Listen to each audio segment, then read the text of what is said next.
Welcome back, ladies and gentlemen, to the Unique Show.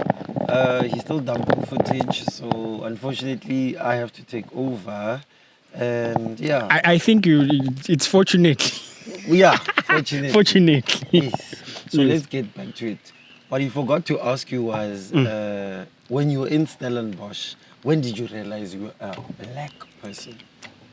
You realize that you are black the moment you enter there. In the beginning, your first days obviously are intimidating. Yeah. It's a very Afrikaans, very white institution. Yeah. So for us that went to a large school something or war school something, it's easier to integrate. But if you're a rural person from a rural school, you don't know white aggressive culture like that. So one thing I realized is that for the kids that come from the Gezingondo primary and those secondary schools, they struggle with that. They struggle to catch up or assimilate to that type of conduct. But for me, it was pleasant. The reason why I'd say it was pleasant is because I was used to interacting with white guys. And I would say for me, I'm a very social person. So it was not difficult to interact with the environment that I was in. Obviously, I saw a lot of people struggle or resist to the culture because there were certain things that were they were very uncomfortable for us black people to do. A lot of like it sort of, if you are proving Gies, Gies is like a team spirit. We'd have rules like we used to play a video game, FIFA. Yeah. So if you lose 3-0 before the halftime, you would run naked around the race with females watching, by the way. So things like that are very uncomfortable for young black kids because they are not used to doing things like that. My phone is ringing. So it's hard for us to assimilate to that type of culture. And then, while this was all happening, what would you tell your parents? Would you tell them that, I know school is nice, things are flowing? What would you tell them?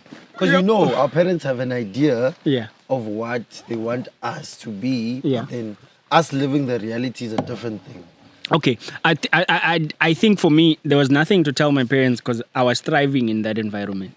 I was interacting well with the people at the res. I was a bit of a popular black person because I had the personality, I had the confidence, I understood Afrikaans, I could speak Afrikaans. I went to a large school,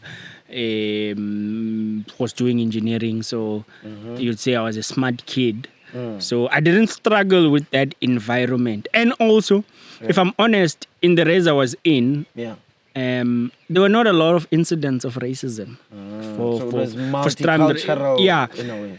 It's almost like the whites that were there were also very, very cultured. Very cultured, yes, but they were very interested in learning how black people are. So we didn't spend a lot of time fighting. We actually spent a lot of time experiencing each other's culture. So on Wednesday it was student night out. We'd go out together. They'd go to the black places and go to the white places so that we will. But obviously in the town there's some discrimination. I know when we were there, there were places like both Springbok Club. There's a club called Springbok. Sometimes if you're black, they wouldn't let you in. It has its things. Unless you show up with a gang of white guys and you force your way through. There were situations like that when the club is very full, you'd get discriminated to some extent. I never experienced it, but I saw it happen to other people. But I guess it's the society that we are in. So I never got very offended by anything, to be honest. Obviously, around campus, there were a lot of incidents where I think people of color complained about Certain treatment, things. and certain things. I never experienced it because I integrated well with the system. The other ones. Yes. Did you get the chance to go to maybe like Long Street? Yes, No. I did. I had friends in UCT, so I'd go to Long Street a lot. And especially when I was now, we started working in. I lived in Belleville at the time. Bella Pente. Yeah. Yes, I lived in Belleville at the time. I had a friend called Litabo, who was a UCT student, and would go out a lot to Long Street, would go to Greenpoint, Cuban. Some very interesting experiences there. But it's just usual boys things, like we go out, you try and get girls, you feeling yourself. At that time you don't really have money per se, but you appreciate every little experience that you get. And I think I honestly feel like if you go through your whole life with everything, it's I wouldn't say you have the most fun if that's your life. I feel like a bit of struggle adds a lot of character into your life. Okay. So if I had grown up in a very rich family and I will die rich, I don't feel like my life would be as interesting, because there's a bit of beauty in struggle. Obviously, I'll pick the other side, but I feel like what builds character and creates a very valuable experience is having some sort of struggle. Because I feel like if you're struggling, you appreciate the little moments where you can experience something new.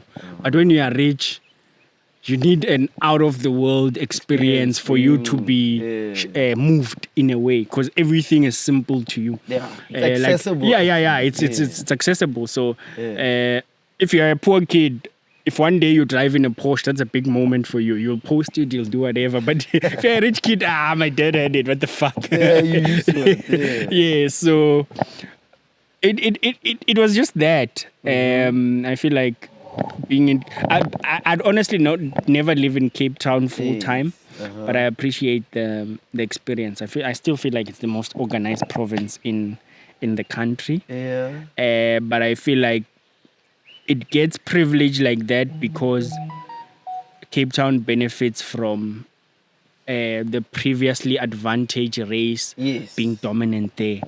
If you are from Mpumalanga, we are majority black here. Obviously, all of us are still learning different things and how to earn money, how to conduct ourselves. So it's one of those things. Yeah, it's one of those things. I do hope though that even if you are from Mpumalanga, you can be yourself somewhat. Yeah, we can make things happen, because if you think of South Africa, you think of 3 provinces really. Johannesburg, Gauteng, KZN, Western Cape. No one mentions Limpopo, Mpumalanga, or they do, because Limpopo, if we look at the numbers, they have the smarter kids per se. But that's not really. It's vendor tenderpreneurs and so on. It's not like they're creating something outstanding. But I feel like everyone from the smaller provinces. We owe it to those provinces to create something meaningful.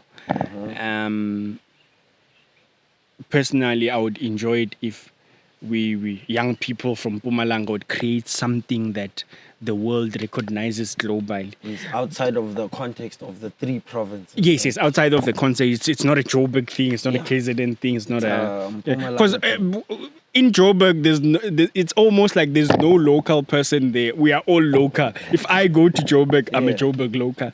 So there's that problem. Yes. And then during the period which you were there, did you experience a fees must fall? Because how was in my later years? Yeah, how was it? I did.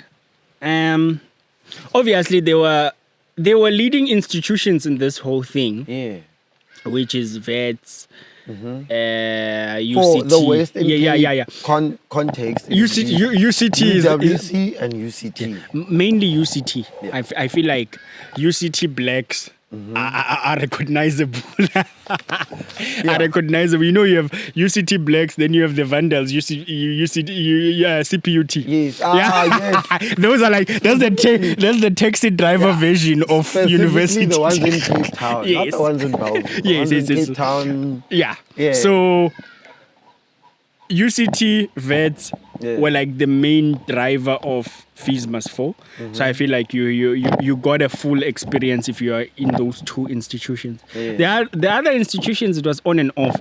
Obviously, if you are in TUT, DUT, and CPUT, that's where you have the violence. You have no choice. Yes, but you're not leading the thought. You're just leading the violence and destruction. So did you join the strikes? As in like, I did, but in Stellenbosch, remember, it's majority whites. Besides that, whites don't like strikes. Besides that, they systematically discriminate against you. Because I remember we went to come play soccer with you guys, and it was during fees must fall. But I could see that the blacks, they're not allowed to do certain things. But it's during I think people who are outside of Stellenbosch have a different idea of what's happening inside. I don't think it was as hard as a student from UCT would view it. It wasn't as hard. It's just that because you're going into a white town where the Stellenbosch mafia, the previously apartheid businessmen control. You already have a perspective about it, but it's not like when you're in Stellenbosch, there's a lot of oppression and there's a lot of discrimination. No, it's really fun, to be fair. Yeah, I also feel like for a black person, it's one of the most empowering places because you have access to everything there. You learn a lot. You're more likely to get funding.